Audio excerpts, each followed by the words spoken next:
এই রাস্তার বেদানটাকে লোকটা অনেকদিন থেকেই খাওয়াচ্ছিল, তবে কিছুদিন পরে বেদানটার বাচ্চা হয়, কিন্তু বাচ্চাগুলো ড্রেনেজ পাইপের মধ্যে আটকে ছিল এবং বৃষ্টি হওয়ার পর সেখানে জল জমতে শুরু করে। তবে ভাগ্যবশত লোকটা সময় মতো ওখানে চলে আসে। সে মা বেদান থেকে ডাকতে শুরু করে এবং বাচ্চা বেদানগুলোকে বাইরে আনতে বলে।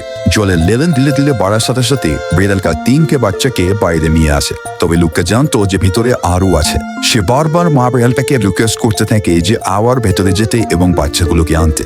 বেয়ারটা প্রথমে ওখানে ঢুকতে ভয় পাচ্ছিল, কিন্তু তবুও সে যায় এবং একটা বেয়ার বাচ্চাকে নিয়ে আসে। এদিকে পাইপের মধ্যে জলের লেভেল ধীরে ধীরে বেড়েই চলেছিল।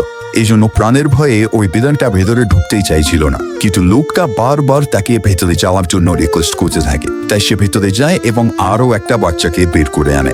এবার শুধু পাইপের মধ্যে থেকে একটা বেড়ালের আওয়াজই শোনা যাচ্ছিল। তাই ভয়ে ভয়ে হলেও বেড়ালটা আরো একবার ওই পাইপের মধ্যে যায় এবং বাচ্চাটাকে বাইরে নিয়ে আসে। আর এইভাবেই লোকটার সাহায্যে বেড়ালটা তার বাচ্চাগুলোকে বাঁচাতে সমর্থ হয়।